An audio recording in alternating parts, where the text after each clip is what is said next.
KaraokeBooks. A Modest Proposal. Written by Jonathan Swift. Audiobook. For preventing the children of poor people in Ireland from being a burden to their parents or our country, and for making them beneficial. It is a melancholy object to those who walk through this great town, or travel in the country, when they see the streets, the roads, and cabin doors crowded with beggars of the female sex, followed by 3, 4, or 6 children, all in rags, and importuning every passenger for an alms. These mothers, instead of being able to work for their honest livelihood, are forced to employ all their time in strolling to beg sustenance for their helpless infants, who, as they grow up, either turn thieves, for want of work, or leave their dear native country to fight for the Pretender in Spain, or sell themselves to the Barbados. I think it is agreed by all parties, that this prodigious number of children in the arms, or on the backs, or at the heels of their mothers, and frequently of their fathers, is, in the present deplorable state of the kingdom, a very great additional grievance, and therefore whoever could find out a fair, cheap, and easy method of making these children sound useful members of the Commonwealth, would deserve so well of the public, as to have his statue set up for a preserver of the nation. But my intention is very far from being confined to provide only for the children of professed beggars. It is of a much greater extent, and shall take in the whole number of infants at a certain age, who are born of parents in effect as little able to support them, as those who demand our charity in the streets. As to my own part, having turned my thoughts for many years upon this important subject, and maturely weighed the several schemes of our projectors, I have always found them grossly mistaken in their computation. It is true, a child just dropped from its dam may be supported by her milk for a solar year, with little other nourishment,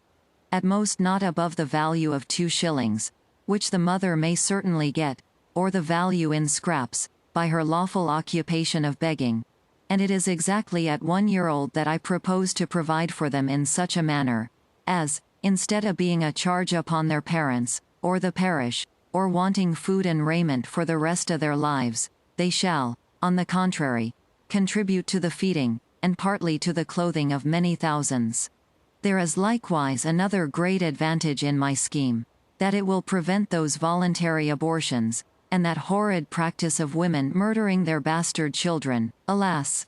too frequent among us, sacrificing the poor innocent babes, I doubt more to avoid the expense than the shame, which would move tears and pity in the most savage and inhuman breast. The number of souls in this kingdom being usually reckoned 1,5 million, of these I calculate there may be about 200,000 couple, whose wives are breeders, from which number I subtract 30,000 couple, who are able to maintain their own children, although I apprehend there cannot be so many under the present distresses of the kingdom. But this being granted, there will remain 170,000 breeders. I again subtract 50,000 for those women, who miscarry, or whose children die by accident or disease within the year.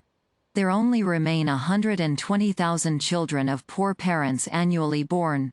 The question therefore is, how this number shall be reared and provided for,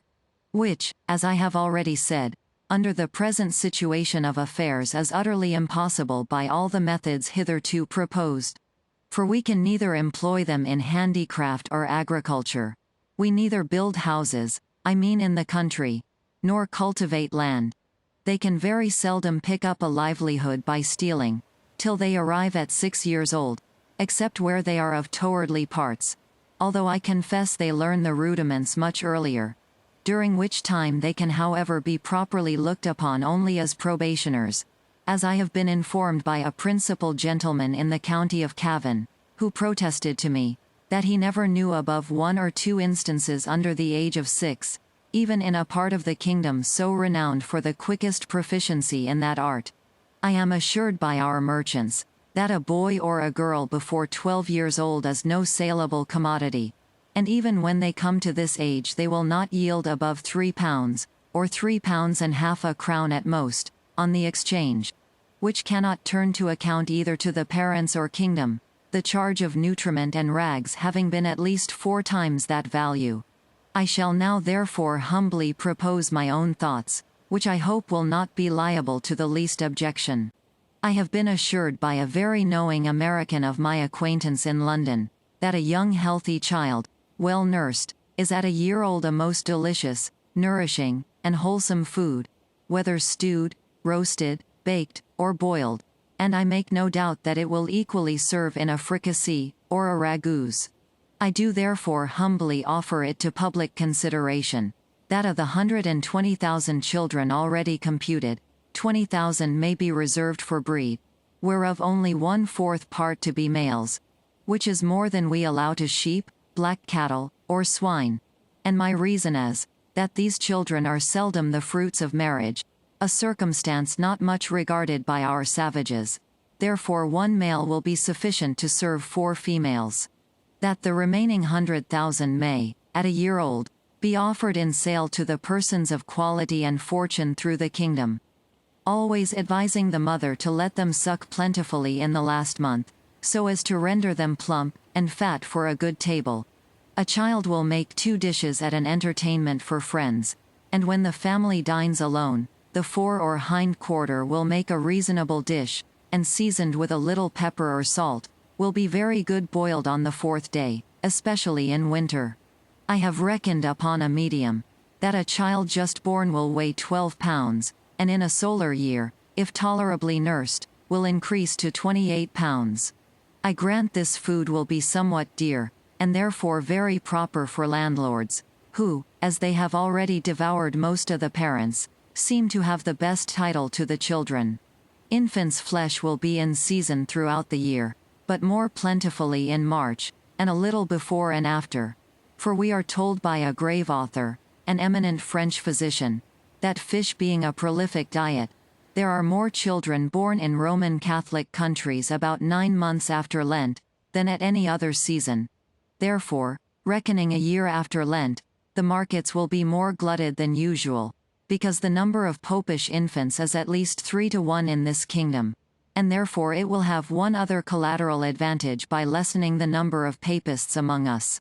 I have already computed the charge of nursing a beggar's child, in which list I reckon all cottagers, laborers, and 4/5 of the farmers, to be about 2 shillings per annum, rags included, and I believe no gentleman would repine to give 10 shillings for the carcass of a good fat child, which, as I have said, will make 4 dishes of excellent nutritive meat, when he has only some particular friend or his own family to dine with him. Thus the squire will learn to be a good landlord, and grow popular among his tenants. The mother will have 8 shillings neat profit, and be fit for work, till she produces another child. Those who are more thrifty, as I must confess the times require, may flay the carcass, the skin of which artificially dressed will make admirable gloves for ladies, and summer boots for fine gentlemen. As to our city of Dublin, shambles may be appointed for this purpose in the most convenient parts of it, and butchers we may be assured will not be wanting. Although I rather recommend buying the children alive, and dressing them hot from the knife, as we do roasting pigs. A very worthy person, a true lover of his country, and whose virtues I highly esteem, was lately pleased in discoursing on this matter to offer a refinement upon my scheme. He said, that many gentlemen of this kingdom, having of late destroyed their deer, he conceived that the want of venison might be well supplied by the bodies of young lads and maidens, not exceeding 14 years of age nor under 12. So great a number of both sexes in every county being now ready to starve for want of work and service, and these to be disposed of by their parents if alive, or otherwise by their nearest relations. But with due deference to so excellent a friend, and so deserving a patriot, I cannot be altogether in his sentiments. For as to the males, my American acquaintance assured me from frequent experience, that their flesh was generally tough and lean, like that of our schoolboys, by continual exercise, and their taste disagreeable, and to fatten them would not answer the charge.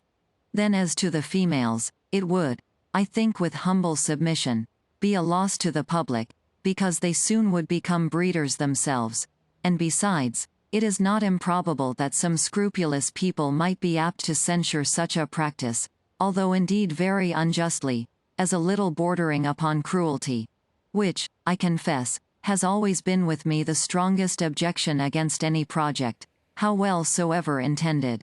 But in order to justify my friend, he confessed that this expedient was put into his head by the famous Salmanazar, a native of the island Formosa, who came from thence to London above 20 years ago, and in conversation told my friend that in his country, when any young person happened to be put to death, the executioner sold the carcass to persons of quality as a prime dainty, and that in his time the body of a plump girl of 15, who was crucified for an attempt to poison the emperor, was sold to His Imperial Majesty's Prime Minister of State, and other great mandarins of the court, in joints from the gibbet at 400 crowns. Neither indeed can I deny that if the same use were made of several plump young girls in this town, who without one single groat to their fortunes cannot stir abroad without a chair, and appear at a playhouse and assemblies in foreign fineries which they never will pay for, the kingdom would not be the worse. Some persons of a desponding spirit are in great concern about that vast number of poor people, who are aged, diseased, or maimed, and I have been desired to employ my thoughts, what course may be taken to ease the nation of so grievous an encumbrance. But I am not in the least pain upon that matter, because it is very well known that they are every day dying, and rotting, by cold and famine, and filth and vermin, as fast as can be reasonably expected. And as to the young laborers, they are now in almost as hopeful a condition. They cannot get work, and consequently pine away for want of nourishment, to a degree, that if at any time they are accidentally hired to common labor, they have not strength to perform it, and thus the country and themselves are happily delivered from the evils to come. I have too long digressed, and therefore shall return to my subject. I think the advantages by the proposal, which I have made, are obvious and many, as well as of the highest importance. For first, as I have already observed, it would greatly lessen the number of papists, with whom we are yearly overrun, being the principal breeders of the nation, as well as our most dangerous enemies, and who stay at home on purpose to deliver the kingdom to the pretender, hoping to take their advantage by the absence of so many good Protestants, who have chosen rather to leave their country, than stay at home and pay tithes against their conscience to an episcopal curate. Secondly, the poorer tenants will have something valuable of their own, which by law may be made liable to distress, and help to pay their landlord's rent, their corn and cattle being already seized, and money a thing unknown. Thirdly, whereas the maintenance of 100,000 children, from 2 years old and upward, cannot be computed at less than 10 shillings apiece per annum, the nation's stock will be thereby increased £50,000 per annum, beside the profit of a new dish introduced to the tables of all gentlemen of fortune in the kingdom, who have any refinement in taste. And the money will circulate among ourselves, the goods being entirely of our own growth and manufacture. Fourthly, the constant breeders, beside the gain of 8 shillings sterling per annum by the sale of their children, will be rid of the charge of maintaining them after the first year. Fifthly, this food would likewise bring great custom to taverns, where the vintners will certainly be so prudent as to procure the best receipts for dressing it to perfection, and consequently have their houses frequented by all the fine gentlemen, who justly value themselves upon their knowledge in good eating, and a skilful cook, who understands how to oblige his guests, will contrive to make it as expensive as they please. Sixthly, this would be a great inducement to marriage, which all wise nations have either encouraged by rewards, or enforced by laws and penalties. It would increase the care and tenderness of mothers toward their children, when they were sure of a settlement for life to the poor babes, provided in some sort by the public, to their annual profit or expense.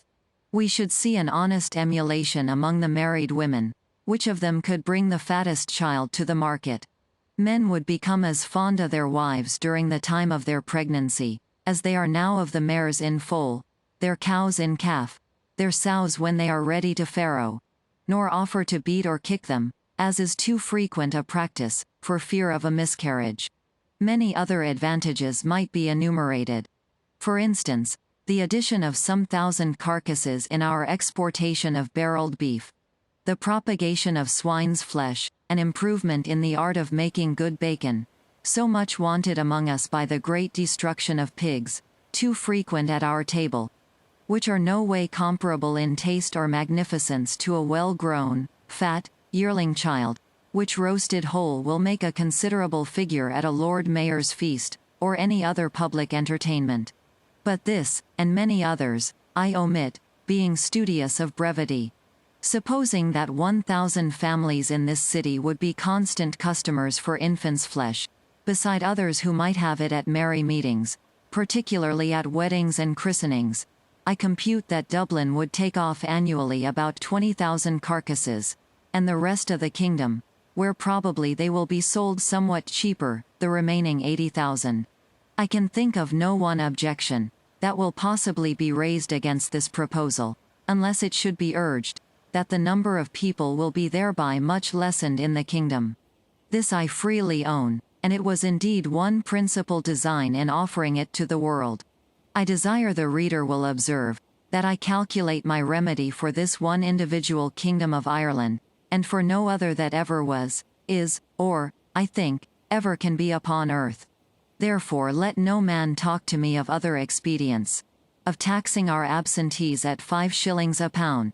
of using neither clothes nor household furniture except what is of our own growth and manufacture, of utterly rejecting the materials and instruments that promote foreign luxury, of curing the expensiveness of pride, vanity, idleness, and gaming in our women, of introducing a vein of parsimony, prudence, and temperance, of learning to love our country, in the want of which we differ even from Laplanders and the inhabitants of Topinambu, of quitting our animosities and factions, nor acting any longer like the Jews, who were murdering one another at the very moment their city was taken, of being a little cautious not to sell our country and conscience for nothing, of teaching landlords to have at least one degree of mercy toward their tenants, lastly, of putting a spirit of honesty, industry, and skill into our shopkeepers, who, if a resolution could now be taken to buy only our native goods, would immediately unite to cheat and exact upon us in the price, the measure, and the goodness, nor could ever yet be brought to make one fair proposal of just dealing. Therefore I repeat, let no man talk to me of these and the like expedients, till he has at least some glimpse of hope, that there will ever be some hearty and sincere attempt to put them in practice. But, as to myself, having been wearied out for many years with offering vain, idle, visionary thoughts, and at length utterly despairing of success, I fortunately fell upon this proposal, which, as it is wholly new, so it has something solid and real, of no expense and little trouble, full in our own power, and whereby we can incur no danger in disobliging England. For this kind of commodity will not bear exportation, the flesh being of too tender a consistence to admit a long continuance in salt, although perhaps I could name a country, which would be glad to eat up our whole nation without it. After all, I am not so violently bent upon my own opinion as to reject any offer proposed by wise men, which shall be found equally innocent, cheap, easy, and effectual. But before something of that kind shall be advanced in contradiction to my scheme, and offering a better, I desire the author or authors will be pleased maturely to consider 2 points. First, as things now stand, how they will be able to find food and raiment for 100,000 useless mouths and backs. And secondly, there being a round million of creatures in human figure throughout this kingdom, whose whole subsistence put into a common stock would leave them in debt 2 millions of pounds sterling, adding those who are beggars by profession to the bulk of farmers, cottagers, and laborers, with the wives and children, who are beggars in effect. I desire those politicians who dislike my overture, and may perhaps be so bold as to attempt an answer, that they will first ask the parents of these mortals, whether they would not at this day think it a great happiness to have been sold for food at a year old in the manner I prescribe, and thereby have avoided such a perpetual scene of misfortunes as they have since gone through by the oppression of landlords, the impossibility of paying rent without money or trade, the want of common sustenance, with neither house nor clothes to cover them from the inclemencies of the weather, and the most inevitable prospect of entailing the like, or greater miseries. I profess in the sincerity of my heart, that I have not the least personal interest in endeavoring to promote this necessary work, having no other motive than the public good of my country, by advancing our trade, providing for infants, relieving the poor, and giving some pleasure to the rich. I have no children, by which I can propose to get a single penny, the youngest being 9 years old, and my wife past childbearing. KaraokeBooks.